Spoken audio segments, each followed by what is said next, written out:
Député. Je vais mettre aux voix l'article 1er bis A. Donc, qui est pour?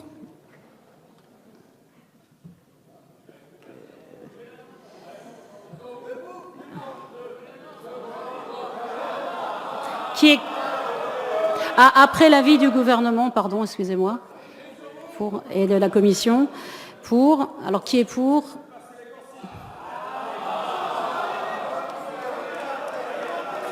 Qui est contre?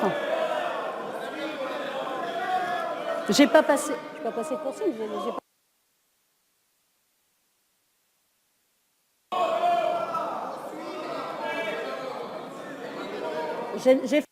j'ai donné avis pour et contre. Je me rapproche du micro.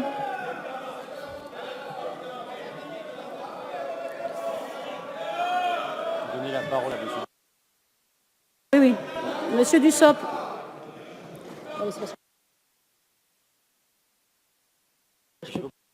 Il fonctionne pas.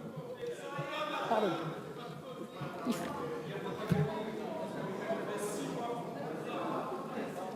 Oui, allez-y, monsieur Dussopt. Merci, Madame la Présidente. C'est un rappel au règlement sur la base de l'article 58 alinéa de notre règlement. Lorsque vous appelez les votes, et j'ai eu l'occasion de le dire dans d'autres enceintes, les députés lèvent la main ou ne la lèvent pas. Ils peuvent faire le choix de ne pas participer à un vote.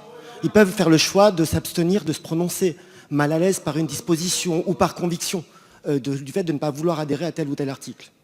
Vous avez appelé le vote 2 fois, presque 3. Ça m'a aussi rappelé quelques souvenirs de la semaine dernière. De 2 choses l'une, Madame la Présidente.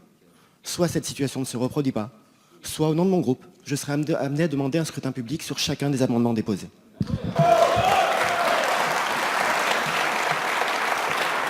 Alors, donc je prends bien note de cette remarque.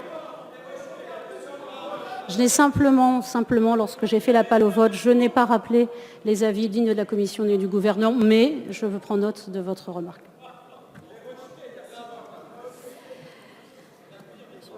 Donc, maintenant, nous allons discuter de l'amendement de l'article 1er ter.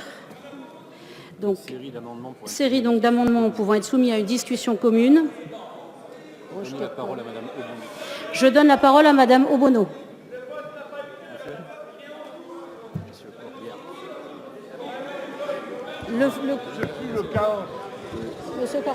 Monsieur Corbière à la place de Madame Obono. Très bien.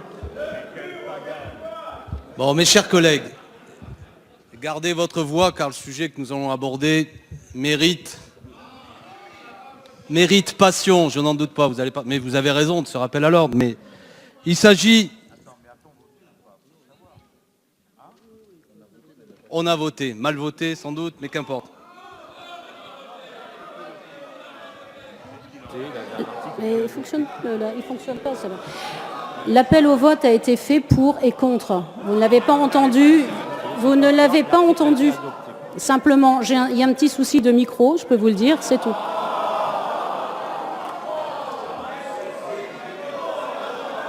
Monsieur Corbière, s'il vous plaît.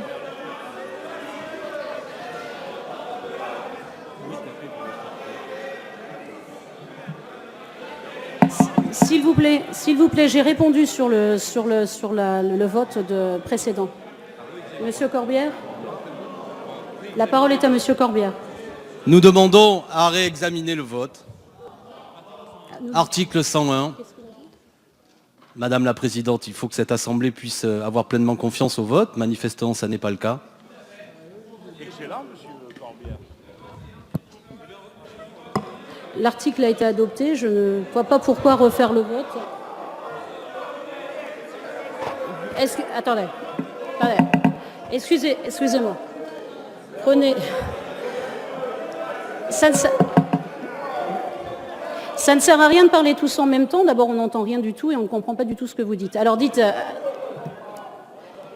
Oui, merci Madame la Présidente. Simplement, pour rappeler les choses très simplement et très calmement.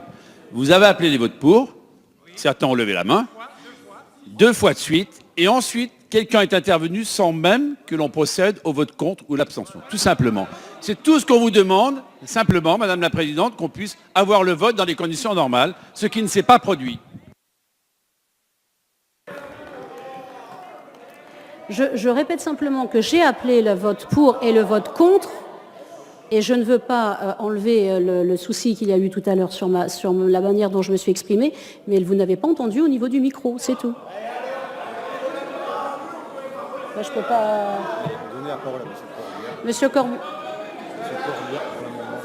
Monsieur Corbière pour l'amendement 156, s'il vous plaît. Est-ce que vous prenez la parole? Est-ce qu'on peut faire une suspension de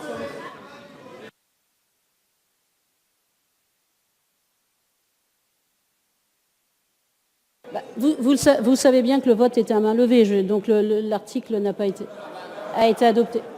Ah bah je ne sais pas. Bah donc attendez une seconde. On peut faire.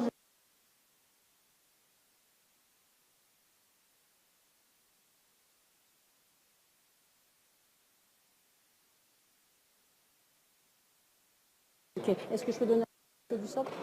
Ça c'est le chantier. Si c'est demande. Madame, Monsieur, excusez-moi. Madame Monsieur Dussopt, c'est pour un rappel au règlement ou c'est pour une autre c'est pour un rappel au règlement, Madame la Présidente.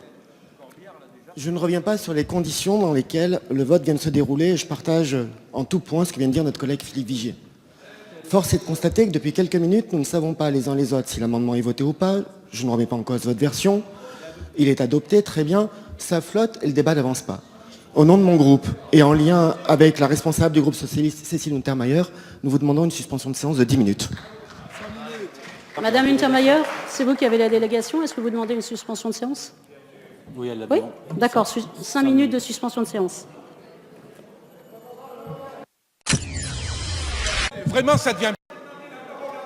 Oui, Madame la Présidente, Monsieur pour Chassaigne, un rappel attendez. au règlement, s'il vous Excusez-moi, plaît. Monsieur Chassaigne a demandé la parole avant. Monsieur Chassaigne, allez-y. Vraiment, ça devient pénible. Ça devient pénible. Écoutez, excusez-moi, est-ce que vous pouvez prendre un petit peu de calme, reprendre un petit peu de calme et laisser la parole? Monsieur Chassaigne, je vous la donne ensuite. Mais après. Monsieur Chassaigne également. Écoutez, je crois que vous menez ces débats d'une façon incompréhensible.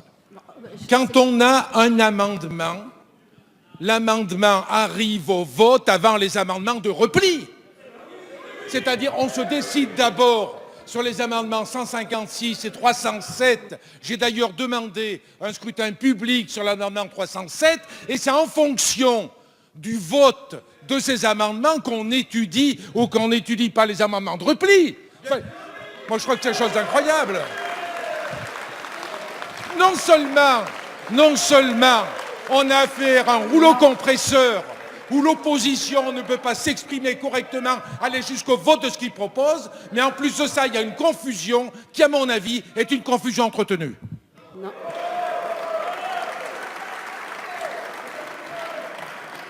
Alors simplement, je réponds d'une petite minute. Je réponds simplement que les votes vont arriver, ça va être mis aux voix au fur et à mesure.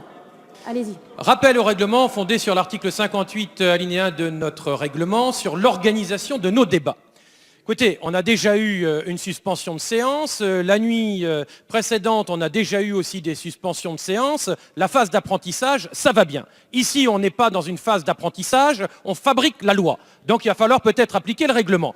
Le principe, c'est que l'accessoire suit le principal. Autrement dit, l'amendement principal est examiné d'abord, les amendements de repli ensuite.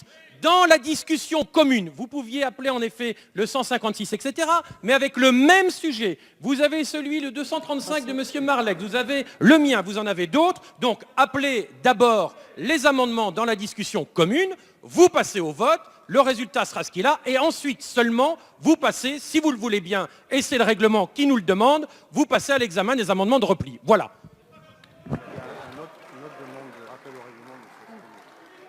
Monsieur Desmond. Madame la Présidente, ne criez pas avant d'avoir mal. Simplement, peut-être pour l'organisation, effectivement, et la clarté de nos débats. Moi, je rejoins ce qui a été dit. par un certain nombre de collègues.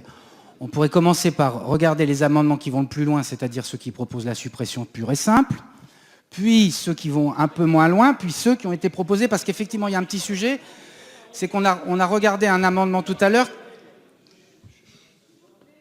juste pour l'ordre des débats, ça serait bien, je crois. On a regardé un amendement à l'instant qui est décliné par ma collègue Wiśniewski et par un certain nombre d'autres collègues sur les autres bancs. Bon, il faudrait peut-être qu'on ait la même discussion sur cet amendement une fois qu'on aurait rejeté ou voté l'amendement de suppression. Donc, il me semble que pour la clarté de nos débats, ça serait bien de procéder de cette façon-là, sinon on va avoir un sujet de confusion de nouveau, ce que je ne souhaite pas, sans que les collègues sur mon flanc gauche, si je peux dire, s'énervent inutilement.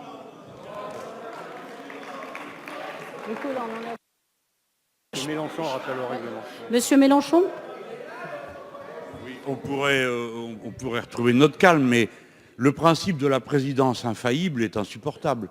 Il y a là, Madame la Présidente, puisque c'est vous qui êtes là, je ne sais pas qui vous a suggéré un tel amalgame, mais il y a un fait politique, le reste c'est des histoires.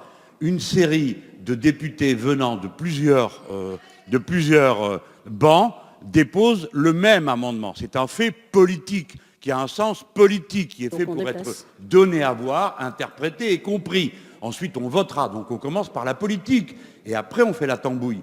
Et la politique veut, comme l'a dit mon collègue tout à l'heure, qu'on commence par le principal et on continue par l'accessoire. Je pense que nos collègues de la majorité entendent parfaitement ce raisonnement et je suis persuadé qu'une bonne part d'entre eux le partagent. Parce que le moment est venu de faire de la politique. Monsieur Houillet. Bien. D'abord, moi, je voudrais vous féliciter, Madame la Présidente, parce que je sais à quel point c'est difficile de mener des débats dans cet hémicycle. Et je sais à quel point vous le faites correctement. Puisqu'il s'agit de rappeler le règlement, mes chers collègues, ces 5 amendements font l'objet d'une discussion commune.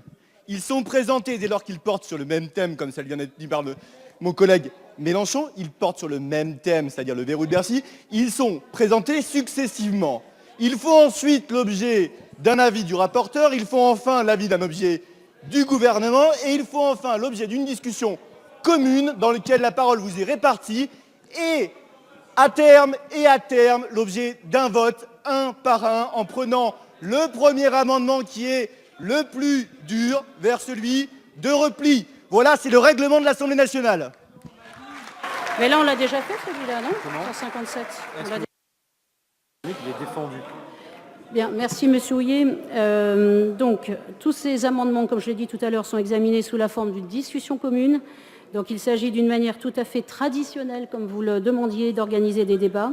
Et ils sont donc tous défendus par leur auteur et discutés dans l'hémicycle avant qu'ils ne soient successivement mis au vote. Voilà pourquoi vous avez cette succession d'amendements. Est-ce que, Madame, le numéro 157, c'est la manière traditionnelle de mener le débat? Écoutez, je ne sais pas pour ma part, mais est-ce que, Madame Obono, pour l'amendement 157?